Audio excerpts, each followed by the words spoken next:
శివ చేయని తప్పును తన మీద వేసుకుని జైలుకు వెళ్లి గుణాకి షాక్ ఇచ్చిన బాలుని విడిపించిన మీనా శృతి. ఇంతకు ఏం జరిగింది?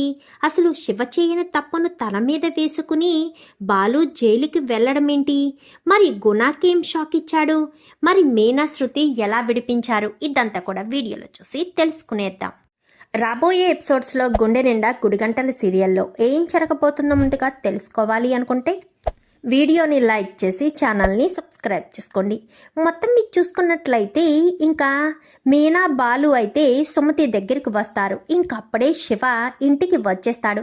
ఇంటికి వచ్చేసేసరికి శివ చాలా డల్గా ఉండడం, బాలుని చూసి లోపలికి వెళ్ళిపోతూ ఉండగా మీనా అయితే ఏమైంది, ఎందుకు బావ వచ్చారు అని కూడా చూసి పట్టించుకోకుండా వెళ్ళిపోతున్నావు?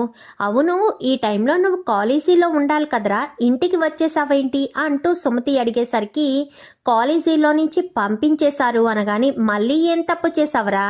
నువ్వు తప్పు చేసావు చెయ్యడమే పనా నీకు? నువ్వు మారావు అని అమ్మ ఎంతో సంతోషపడుతుంది, నువ్వు ఇలా ఎందుకు చేస్తున్నావురా అని చెప్పనగాని నేను ఏమీ తప్పు చేయలేదక్క, కానీ నా పరిస్థితి ఏంటో ఇలా తయారవుతుంది, మళ్ళీ ఆ గుణగాడితో తిరుగుతున్నావా ఏంటి అంటూ మీనా అనగానే లేదక్క, ఆ రోజు నీ తలకు దెబ్బ తగిలిన రోజే నేను పూర్తిగా మారి గుణ దగ్గరికి వెళ్ళడం మానేశాను, వాడి దగ్గర జాబ్ కూడా మానేశాను. వాడు 1-2 సార్లు నాకు కనిపించి మళ్ళీ జాబ్లోకి రమ్మని పదే పదే నన్ను అడుగుతూ ఉన్నాడు. రాను అని ఖచ్చితంగా చెప్పేశాను అనగాని అది సరే, మరి ఇప్పుడు నువ్వు కాలేజీ నుంచి ఎందుకు వచ్చావు అనగానే కాలేజీ నుంచి సస్పెండ్ చేశారు అనేసరికి కాలేజీ నుంచి సస్పెండ్ చేయడం ఏంట్రా? ఎగ్జామ్స్ అన్నావు, మరి కాలేజీ నుంచి ఎప్పుడు సస్పెండ్ చేయడం ఏంటి? ఏం మాట్లాడుతున్నావు అనగాని నేను ఏ తప్పు చేయలేదక్క, కానీ నింద నా మీద పడింది అనగాని అసలు ఏం జరిగిందో వివరంగా చెప్పరా అని చెప్పనేసరికి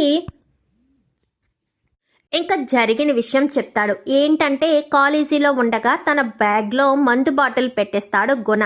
ఎందుకంటే స్టూడెంట్స్ అందరి ముందు మందు బాటిల్ కనిపించేసరికి ప్రిన్సిపల్కి లెక్చరర్ చెప్పి తనని కాలేజీలోంచి సస్పెండ్ చేస్తారు. ఆ విషయం చెప్పేసేసరికి అయ్యో నువ్వు తప్పు చెయ్యట్లేదు కదరా, అయినా మందు బాటిల్ నీ దగ్గర ఎందుకుంది? మళ్ళీ గుణతో చేతులు కలిపి అబద్ధం చెప్తున్నావా అని చెప్పాను. కానీ నేనెందుకు అబద్ధం చెప్తానక్క, నేను ఎంతో కష్టపడి చదువుతున్నాను, అయినా సరే నాకు ఎలాంటి పరిస్థితి వచ్చింది అనగాని చేసుకున్న వాళ్ళకి చేసుకున్నంత. వాడితో తిరిగావు కదా, వాడు నిన్ను రమ్మని పిలిచాడు, నువ్వు రాను అని చెప్పనేసరికి వాడు కావాలని ఇదంతా చేశాడు అంటూ బాలు మాట్లాడేసరికి అంటే ఇదంతా గుణ ప్లాన్ అండి అనగాని క్లియర్గా తెలుస్తుంది కదా. మళ్ళీ శివగాడికి చదువు లేకుండా ఎటు దిక్కుతోచని స్థితిలో పడేసి శివగాడిని వాడి కాలు దగ్గరికి తెచ్చుకోవడం కోసమే ఈ రకంగా ప్లాన్ చేశాడు అనేసరికి ఇంకా మరి ఇప్పుడు ఏం చేద్దాము అనగాని నువ్వేం చెయ్యొద్దు, నేనే చేస్తాను, నువ్వు టెన్షన్ పడకు అని చెప్పి బాలు కాస్త వెళ్ళబోతుసరికి నేను వస్తానను. కానీ ఇప్పుడెందుకు మళ్ళీ ఎక్కడో చోట దెబ్బ తగిలించుకోవడం కోసమా? అవసరం లేదు, నేను వెళ్ళి నేను చేస్తాను కదా. వాడు తప్పు చేశాడని, శివగాడు తప్పు చేయలేదని నిరూపించే బాధ్యత నాది. ఎగ్జామ్స్కి ప్రిపేర్ అవుతున్నావు అని చెప్పావు కదా, ఇంటి దగ్గర ఉన్నంతసేపు చదువుకో, దిక్కుమాలచిన ఆలోచనలు చెయ్యకు, అర్థమవుతుందా? ఎగ్జామ్ రాయించే బాధ్యత నాది అని చెప్పి ఇంకా అక్కడి నుంచి కాస్త బాలు వెళ్తాడు. వెళ్ళేసరికి బాలు వస్తున్నాడన్న విషయం తెలుసుకున్న గుణ వెనక డోర్ గుండా అక్కడి నుంచి పారిపోతాడు.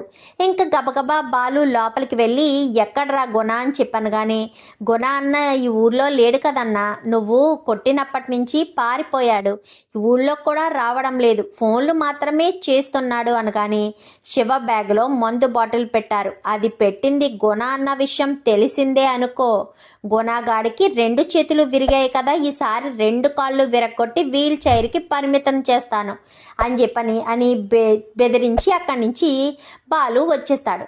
వచ్చేసేసరికి ఇంటికి వచ్చి మేడ మీద కూర్చుని ఆలోచిస్తూ ఉంటాడు.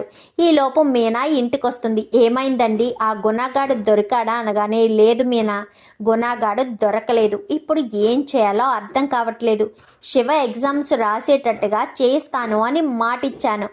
ఏ రకంగా శివ ఎగ్జామ్ రాసేటట్టు చెయ్యాలి అన్నదే నాకు అర్థం కావట్లేదు అనగానే, వాడి భవిష్యత్తు ఆ ఎగ్జామ్స్ తోటే ముడిపడుందండి.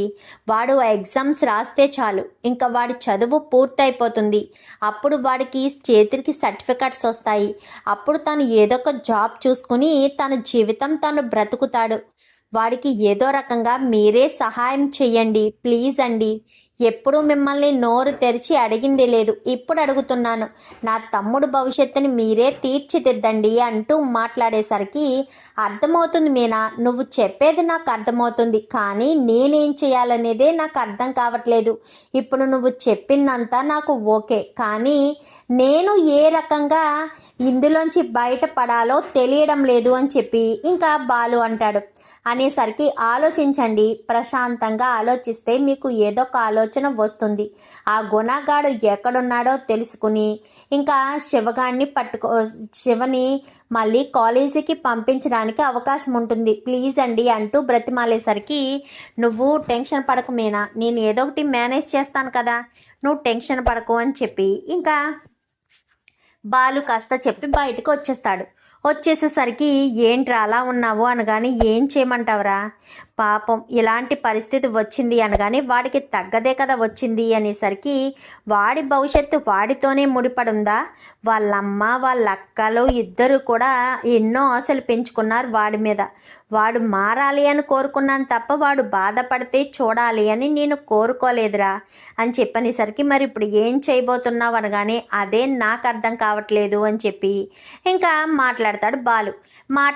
మాట్లాడేసిన తర్వాత ఒంటరిగా కూర్చుని ఆలోచిస్తాడు.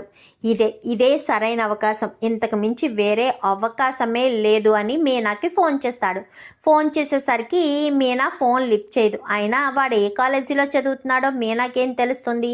సుమతికి ఫోన్ చేస్తే తెలుస్తుందని సుమతికి ఫోన్ చేసేసరికి, చెప్పు బావా అని చెప్పాను కానీ, ఇంతకీ శివ ఏ కాలేజీలో చదువుతున్నాడు అనగాని, పలానా కాలేజీలో పలానా క్లాసు అని చెప్పాను కానీ, సరే అయితేని అని చెప్పి ఫోన్ పెట్టేస్తాడు. ఎవరక్క అని చెప్పాను కానీ, బాలు బావా అని చెప్పాను కానీ, మరి నా కాలేజీ డీటెయిల్స్ ఎందుకు అడుగుతున్నాడు ఏమో నాకు తెలీదు అని చెప్పి ఇంకా శివ అనేసరికి, సుమతి అనగానే, సర్లే అయితేని అని చెప్పి ఇద్దరు కూడా చదువుకుంటూ ఉంటారు. అది తను చదువుకుంటూ ఉంటాడు, తను పక్కన కూర్చొని పూలు మాల కడుతూ ఉంటుంది. శ్రద్ధగా చదవరా, బావ ఏదో ఒకటి చేసి నిన్ను ఎగ్జామ్కి పంపించే బాధ్యత నాది అన్నాడు కదా, ఖచ్చితంగా పంపిస్తాడు అంటూ సుమతి శివతో చెప్తుంది.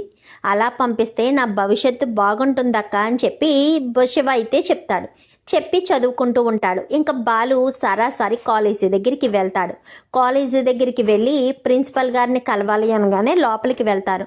నమస్కారం సార్ అని కూర్చుంటాడు. కూర్చునేసరికి, ఎవరు నువ్వు అనగానే, పలానా క్లాస్లో ఉన్న శివ వాళ్ళ బావని అనేసరికి, ఆ తాగుబోతోడు బ్యాగ్లో మందు బాటిల్ దొరికింది, వాణ్ణి కాలేజీ నుంచి బయటికి గెంటేశాము, సస్పెండ్ చేసేసాము అనగానే, సార్ తప్పు నాది క్షమించండి అనగానే, తప్పు మీద క్షమించండి అని నువ్వెందుకు అంటున్నావు అనగానే, వాడు నా బామ్మద్దే, తను నా కారు ఎక్కినప్పుడు పోలీసులు చెకింగ్ అవుతుందని నేను ఆ మందు బాటిల్ని అందులో పెట్టేశాను నేనే. అది వాడికి చెప్దామనుకునే లోపే పోలీసులు వస్తున్నారని ఇంక ఏం చేయాలో అర్థం కాలేదు. వాడు ఆ విషయం తెలియక బాటిల్ తీసుకుని సరాసరి అక్కడ కాలేజీలోకి వెళ్ళిపోయాడు. అక్కడ ఆ బాటిల్ బయటపడింది. ఆ విషయం తెలిసి నేను అసలు ఏం జరిగిందో మీకు తెలియచెప్పాలని, వాడి భవిష్యత్తును నాశనం చెయ్యొద్దు అని మిమ్మల్ని బ్రతిమాలుకుని క్షమాపణ చెప్పాలి అన్న ఉద్దేశంతోనే నేను ఇక్కడికి వచ్చాను అంటూ చెప్పేసేసరికి, పైకిలే అని చెప్పాను కానీ, ప్లీజ్ సార్ మీరు ఎలాంటి శిక్ష విధించినా పర్వాలేదు, జైలుకి వెళ్ళడానికి కూడా నేను సిద్ధపడతాను, కానీ ఆ పిల్లవాడి భవిష్యత్తును మాత్రం నాశనం చెయ్యొద్దు అనగానే, తప్పు నువ్వు చేస్తే శివకు శిక్ష ఎలా పడనిస్తాను? తప్పు చేసిన వాళ్ళే శిక్ష పడుతుంది. వెంటనే ఇంకా పోలీసులకి ఫోన్ చేస్తారు. చేసి అర్జెంటుగా ఒకసారి కాలేజీ దగ్గరికి రండి అనగానే కాలేజీ దగ్గరికి పోలీసులు వస్తారు. వీడు నా స్టూడెంట్ బ్యాగ్లో మందు బాటిల్ పెట్టి వాడి జీవితాన్ని నాశనం చేయాలని చూశాడు, వీడిని వదిలిపెట్టద్దు, అరెస్ట్ చేయండి అనేసరికి అరెస్ట్ చేసి వెళ్ళిపోయేసరికి లెక్చరర్ని పిలిచి, అండ్ మీ క్లాస్లో శివాని ఉన్నాడు కదా, వాడికి ఫోన్ చేసి కాలేజీలకి రమ్మని చెప్పమనండి, ఎగ్జామ్ చదువు వాడి మీద చేసిన సస్పెండ్ని నేను క్యాన్సిల్ చేస్తున్నానని చెప్పండి అనగానే ఓకే సార్ అని చెప్పి ఇంకా వెంటనే పోలీసులు బాలుని అరెస్ట్ చేసి తీసుకువెళ్ళిపోతారు. శివకి ఫోన్ చేసి చెప్తాడు, నిన్ను ప్రిన్సిపల్ గారు కాలేజీకి రమ్మని చెప్తున్నారు అనేసరికి ఏంటి నిజమా అనగానే అవును రండి రా అని చెప్పి కాలేజీ లెక్చరర్ కాస్త ఫోన్ చేసి పెట్టేసేసరికి బావ ఏదో చేసినట్టున్నాడు, ప్రిన్సిపల్ సార్తో మాట్లాడినట్టున్నాడు అని చెప్పి అనుకుంటూ ఉండగానే వాడి ఫ్రెండ్ ఫోన్ చేసి ఒరే మీ బావ కాలేజీకి వచ్చాడురా అని చెప్పాను. కానీ మా బావ కాలేజీకి వచ్చాడా, వచ్చి ఏం మాట్లాడాడు, మీ బావ కాలేజీలో ప్రిన్సిపల్ దగ్గరికి వెళ్తుంటే నేను చూశాను, నీ బ్యాగ్లో మందు బాటిల్ పెట్టింది మీ బావే అని చెప్పి పాపం మీ బావ పోలీసులకు లొంగిపోయాడ్రా అని చెప్పాను. కానీ ఏం మాట్లాడుతున్నావురా, నా బ్యాగ్లో మందు బాటిల్ పెట్టింది మా బావ అని చెప్పాడా అనగానే అవును, మీ బావ అని చెప్పడం వల్లే నీకు లెక్చరర్ ఫోన్ చేసి కాలేజీకి రమ్మని చెప్పారు అనేసరికి ఒక్కసారిగా షాక్ అయిపోతాడు శివ. షాక్ అయిపోయేసరికి ఏమైందిరా అనగానే నా బ్యాగ్లో మందు బాటిల్ పెట్టించింది గుణ అయితే బావే నేనే పెట్టాను అని చెప్పి నింద తన మీద వేసుకుని నేను చెయ్యని తప్పుకి బావ శిక్ష అనుభవించడానికి వెళ్ళాడు అనగానే ఎప్పటికైనా అర్థమైందా బావ ఎలాంటి వాడో, ఎప్పుడూ నువ్వు బావను తప్పుగానే అర్థం చేసుకున్నావు, ఆ గుణగాడు మాటలు నమ్మి బావను ఎన్నోసార్లు బాధ పెట్టాడు, ఇప్పుడు చూడు నీ భవిష్యత్తు కోసం బావ చెయ్యని తప్పుకు నింద వేసుకుని మరీ జైలుకి వెళ్తున్నాడు అని చెప్పి ఇంకా సుమతి వెంటనే మీనాకు ఫోన్ చేసేసరికి మీనా కాస్త ఫోన్ లిఫ్ట్ చేసి చెప్పు సుమతి అనగానే అక్క నీకో విషయం చెప్పాలి అనగానే ఏంటా విషయం, ఎందుకు అంత కంగారు పడుతున్నావు, ఏం జరిగింది అనగానే బావను పోలీసులు అరెస్ట్ చేశారక్క అని చెప్పనేసరికి ఏం మాట్లాడుతున్నావే, మీ బావను పోలీసులు అరెస్ట్ చేయడం ఏంటి, అసలు ఏం మాట్లాడుతున్నావు, నీకేమన్నా తెలుస్తుందా, ముందు నేను చెప్పేది వినక్క, బావ ఆ గుణగాడిని పట్టుకుంటాను అని వెళ్ళాడు కదా, మరి అక్కడ ఏం జరిగిందో ఏంటో తెలియదు, కానీ బావ గుణాన్ని పట్టుకోకపోగా బావే కావాలని వాడి బ్యాగ్లో బాటిల్ పెట్టినట్టు, పోలీస్ చెకింగ్ అవుతుందని వాడి బ్యాగ్ చెక్ చేయరు అన్న ఉద్దేశంతోనే పెట్టినట్టుగా చెప్పి బావ జైలుకి వెళ్ళిపోయాడంటక్క అని చెప్పనేసరికి ఒక్కసారిగా మీనా షాక్ అయిపోయి కూర్చుని ఏడవడం మొదలు పెడుతుంది. నా తమ్ముడి భవిష్యత్తు కోసం నా భర్త చేయని నిందను తన మీద వేసుకుని జైలుకి వెళ్తున్నాడా అంటూ ఏడుస్తూ ఉండేసరికి ఇంకప్పుడే శృతి అయితే వస్తూ ఉంటుంది. మీనా ఎందుకు ఏడుస్తున్నావు, ఏం జరిగింది అనగానే చాలా పెద్ద తప్పు జరిగిపోయింది శృతి అనేసరికి ఏం జరిగింది మీనా, అసలు ఏం జరిగిందని నువ్వు అంత టెన్షన్ పడుతున్నావు అనగానే ఆయన్ని అరెస్ట్ చేశారంట శృతి, బాలుని అరెస్ట్ చేశారా, బాలు ఏం తప్పు చేశాడు అనగానే ఆయన ఏ తప్పు చేయలేదు, శివ భవిష్యత్తు కోసమే ఆయన ఎలాంటి నిర్ణయం తీసుకున్నారు అని చెప్పి మాట్లాడేసరికి ఏం మాట్లాడుతున్నావు, శివ భవిష్యత్తు ఏంటి అనగానే శివ గుణ దగ్గర పనిచేసేవాడు కదా, ఎప్పుడైతే నా తలకు దెబ్బ తగిలిందో గుణతో గొడవ వల్లే తగిలింది, అప్పటి నుంచి వాడు గుణ దగ్గర పని చేయడం మానేశాడు, అందుకోసమని వాడు కక్ష కట్టి మా తమ్ముడు బ్యాగ్లో మందు బాటిల్ పెట్టాడు, అలా మందు బాటిల్ పెట్టడం వల్ల అన్నీ సస్పెండ్ చేసేసరికి మేము ఆ ఇంటి దగ్గర ఉండగానే శివ ఏడ్చుకుంటూ ఇంటికి వచ్చాడు, అది చూసిన ఆయన ఏదో రకంగా నీతో ఎగ్జామ్ రాయిస్తాను అని చెప్పి గుణ దగ్గరికి వెళ్ళారు, మరి ఆ గుణ అక్కడ లేడంట, ఆయనకి శివని ఎలా కాపాడుకోవాలో అర్థం కాలేదేమో, అందుకని ఆ తప్పు చేసింది నేనే అంటూ తన మీద నింద వేసుకుని మరి ఆయన జైలుకి వెళ్ళారంట అని చెప్పనేసరికి బాలు చాలా మంచివాడు, ఎదుటి వాళ్ళకి సహాయం చేయాలనుకునే మనస్తత్వం గలవాడు. బాలుని మనం కాపాడదాము, జరిగిన విషయం ఏంటో మేడంకి చెప్దాము పద అని చెప్పి ఇంకా మీనా శృతి ఇద్దరు కూడా బయలుదేరి ఇంతకుముందు ఒక పోలీస్ ఇన్స్పెక్టర్ ఉండేది కదా అక్కడికి తీసుకువెళ్తారు. తీసుకువెళ్ళేసరికి ఏంటమ్మా శృతి అనగానే మేడం ఒక చిన్న హెల్ప్ అనగానే చెప్పమ్మా అని చెప్పనేసరికి ఇంకా ఇలాంటి పరిస్థితి అనగానే అవునా తన మీద నింద వేసుకున్నాడా అని చెప్పనేసరికి అవును మేడం, కానీ ప్రూఫ్స్ ఏమీ లేవు కదా, కానీ బ్యాగ్లో మందు బాటిల్ దొరకడం నిజమే కదా మేడం. ఇప్పుడు బాలు తన మీద నింద వేసుకున్నాడు కాబట్టి శివని ఎగ్జామ్ రాయిస్తున్నారు, లేదంటే రాయించరు కదా అని చెప్పనేసరికి ఇప్పుడు మీరు ఏదో ఒకటి చేసి బాలుని మీరే విడిపించాలి అనగానే సరే నేనే ఏదో ఒకటి చేస్తాను అని చెప్పి ఇంకా ఇన్స్పెక్టర్ అయితే వెంటనే పై అధికారికి కాల్ చేసేసరికి ఏంటి మేడం అని చెప్పాను, కానీ పలానా స్టేషన్లో పలానా వ్యక్తి ఉన్నాడు, తను చేయని తప్పుకి శిక్ష అనుభవిస్తున్నాడు అనగానే అలా ఎలా మీరు చెప్పగలుగుతున్నారు మేడం, ఒక స్టూడెంట్ భవిష్యత్తును నాశనం చేసే పనది అనగానే చేసింది వాడు కాదు మరొకడు, వాడిని కొన్ని రోజుల్లోనే మీ ముందుకు తీసుకొచ్చి నిలబెట్టే బాధ్యత మాది.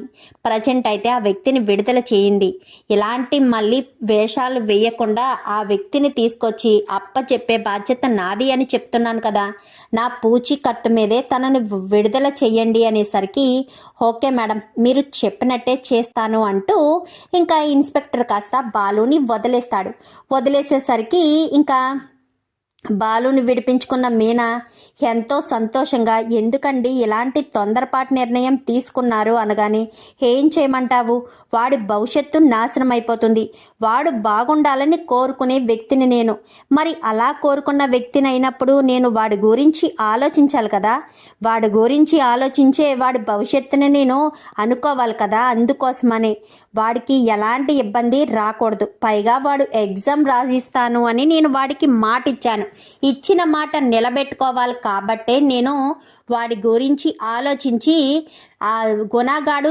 తప్పించుకొని పారిపోయాడు, వాడు దొరికే వరకు ఇంకా నేను వీడికి ఎగ్జామ్ టైంకు దగ్గర పడిపోతుంది, అందుకే ప్రిన్సిపల్ దగ్గరికి వెళ్ళి ఆ నింద నా మీద వేసుకుని తను ఏ తప్పు చేయలేదని ఆ నింద నా మీద వేసుకుని నేను జైల్లో ఉన్నాను, నేను జైల్లో ఉన్నా పెద్ద నష్టమేమీ ఉండదు, ఎందుకంటే నాకు ఇదేమీ కొత్త కాదు, కానీ వాడి భవిష్యత్తు మాత్రం నాశనం అవ్వకూడదు, ఒక బావగా నేను ఆ ఇంటి పెద్ద కొడుకుని అని మీ అమ్మ నాతో చాలాసార్లు అంది, మరి అలాంటి తప్పుడు వాడి భవిష్యత్తు నా చేతుల్లోనే ఉంది కదా, వాడు బాగుండాలనే వాడు తప్పు చేశాడనే వాడు చెయ్యి విరగ్గొట్టానే తప్ప వాడి మీద నాకు ఎలాంటి కక్ష లేదు అని చెప్పి ఇంకా బాలు చెప్పేసేసరికి రా బావా అని చెప్పి బయటికి రావడంతో ఈలోపు శివ పరుగున వచ్చి బాలు కాళ్ళ మీద పడతాడు. శివ లే అని చెప్పాను కానీ లేదు బావా, నేను చాలా దారుణంగా అవమానించాను, నిన్ను చాలా మాటలు అన్నాను, కానీ నువ్వు నా భవిష్యత్తు గురించి ఆలోచించావు బావా, నా గురించి ఆలోచించావు, నా భవిష్యత్తు బాగుండాలని ఆలోచించి నువ్వు ఇలాంటి నిర్ణయం తీసుకున్నావు, నువ్వు జైలు పాలవ్వావు, అందరి దృష్టిలో నువ్వు చెడ్డవాడిగా మారిపోయావు, అయినా సరే నువ్వు ఏ మాత్రం బాధపడకుండా నా గురించి ఆలోచించి ఇలాంటి నిర్ణయం తీసుకున్నావు, నువ్వు కాకపోతే నాకు ఎవరు చేస్తారు, తెలుసుకోలేకపోయాను బావా, నా వాళ్ళే ఎవరో పరాయి వాళ్ళెవరో తెలుసుకోలేకపోయాను, వాడి దగ్గర నువ్వు చెయ్యొద్దు, వాడు మంచివాడు కాదని నెత్తి నోరు బాదుకుని మరీ నువ్వు అక్క ఎంత చెప్తున్నా నేను మీ మాట వినిపించుకోలేదు, నీ మాట వినిపించుకోకుండానే బుర్రలేని వాడిలా నేను ప్రవర్తించి ఈ రకంగా ఇంతవరకు చేసుకొచ్చాను, నేను చాలా పెద్ద తప్పు చేశాను బావా,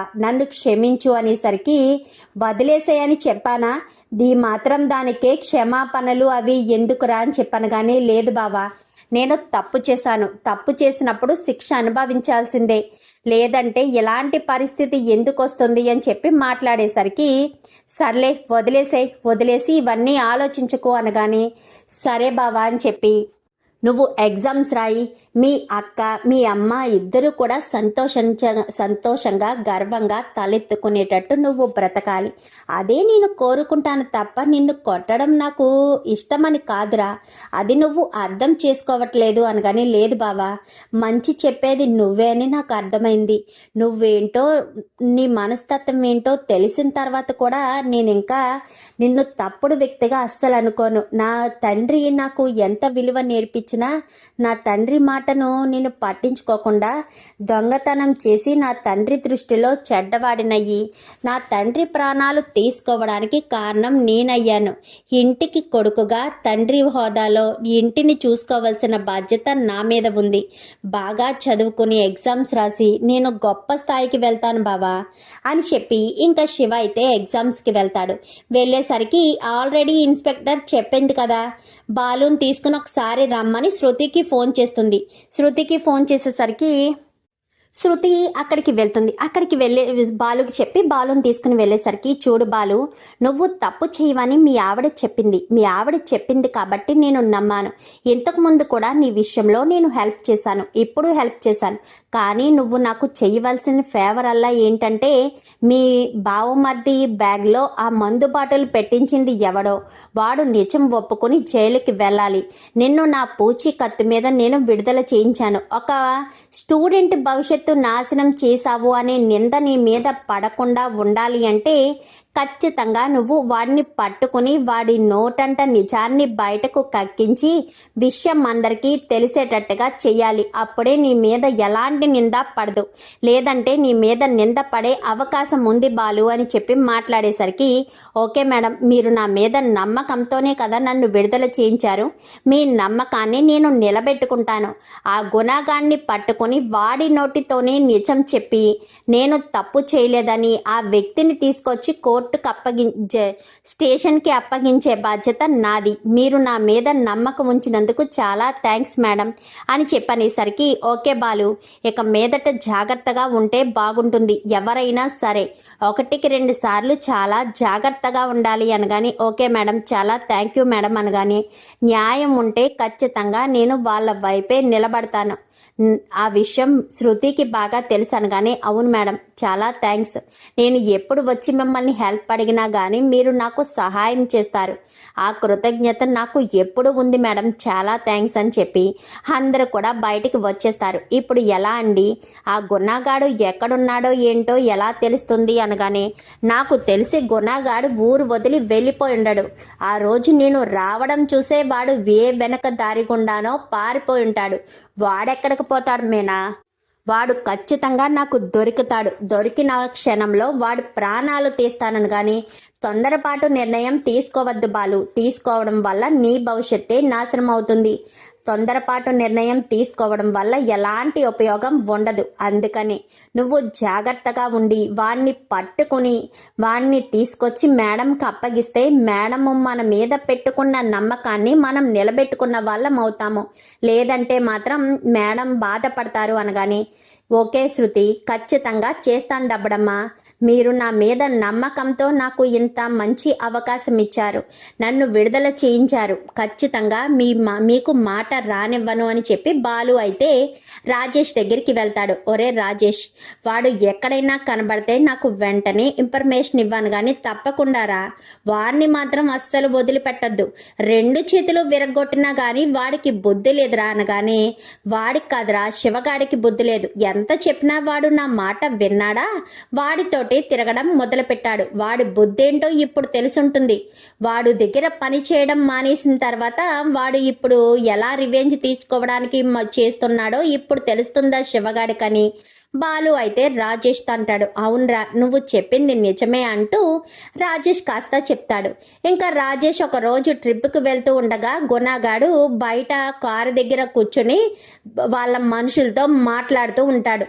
వెంటనే అది చూసిన రాజేష్ బాలుకి లొకేషన్ వెంటనే అక్కడ ఉన్న లొకేషన్ షేర్ చేసి, ఒరే పలానా ఏరియాలో ఉన్నాడ్రా వాడు, కారు మీద కూర్చుని వాళ్ళ తోటి రౌడీలతో మాట్లాడుతున్నాడు, వాడిని మాత్రం ఎట్టి పరిస్థితుల్లో వదిలిపెట్టద్దురా, వెళ్ళు, వాడిని పట్టుకో అనగాని దగ్గరలోనే ఉన్నానురా, వాడు అక్కడే ఉన్నాడా అనగాని అక్కడే కూర్చుని ఉన్నాడురా, తొందరగా వెళ్తే దొరుకుతాడనేసరికి బాలు అక్కడికి బయలుదేరతాడు. వితిన్ 5-10 మినిట్స్లోనే డిస్టెన్స్ దగ్గరలోనే ఉండడంతో అక్కడికి వెళ్ళేసరికి వాడు పరుగులు పెట్టలేడు. ఎందుకంటే వాడు 2 చేతులు కట్టేసి ఉన్నాయి, మనిషి బరువుగా ఉంటాడు, పరుగు పెట్టలేకపోతాడు, కారా తీయలేడు, వాడు నడుపుకోలేడు. కాబట్టి రోడ్లంట పరుగులు పెడుతూ ఉండగా వెనకాల బాలు కూడా పరుగులు పెడతాడు.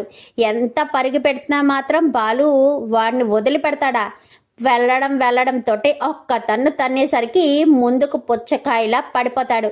ఇంకా వాడిని చెంపలు పగలగొట్టి, నా బామ్మద్ది మీదే తప్పుడు ఎలిగేషన్ చేస్తావా, నిన్ను వదిలిపెట్టనురా, నీ చేతులు విరగొట్టడం కాదు, నీ కాళ్ళు విరగొట్టి నీ నడుం కూడా విరగొట్టి నీకు మంచమే గతనిపించేటట్టు చేస్తానురా అంటూ చిత్త కొట్టేసి బాలుని గుణగాన్ని కాస్త తీసుకెళ్ళి ఆ మేడం కాళ్ళ దగ్గర పాడేస్తాడు. వీడే మేడం చెప్పరా అని చెప్పాను కానీ, క్షమించండి మేడం, ఆ శివ నా దగ్గర పని చేయడం మానేశాడని నేనే కావాలని ఆ శివ బ్యాగ్లో మందు బాటిల్స్ పెట్టించాననేసరికి చెంప పగలగొడుతుంది. కానిస్టేబుల్స్ అని చెప్పి పిలిచి వాడిని కస్టడీలోకి తీసుకోమని చెప్తుంది. చాలా థ్యాంక్స్ బాలు, నీ మీద నేను పెట్టుకున్న నమ్మకాన్ని నిలబెట్టుకున్నావు అనగాని, ఓకే మేడం, వీడిని మాత్రం ఎట్టి పరిస్థితుల్లో అనగాని, వీడి మీద చాలా కేసులున్నాయి, వాటన్నింటినీ తిరిగేసి వీడిని ఒక 10 సంవత్సరాలు జైల్లోనే ఉండేటట్టు చేస్తాను, నువ్వు వెళ్ళు బాలు అంటూ ఆ ఇన్స్పెక్టర్ అయితే చెప్తుంది. చూద్దాం మరి రాబోయే ఎపిసోడ్స్లో ఏం జరుగుతుందో. వీడియో నచ్చితే లైక్ చేసి ఛానల్ని సబ్స్క్రైబ్ చేసుకుని పక్కనే ఉన్న బెల్ సింబల్లో ఆల్ పై క్లిక్ చేయండి. బాలు మీనా జోడీ కనుక మీకు నచ్చినట్లయితే కామెంట్లో ఎస్ అని టైప్ చేయండి. Thank you for watching.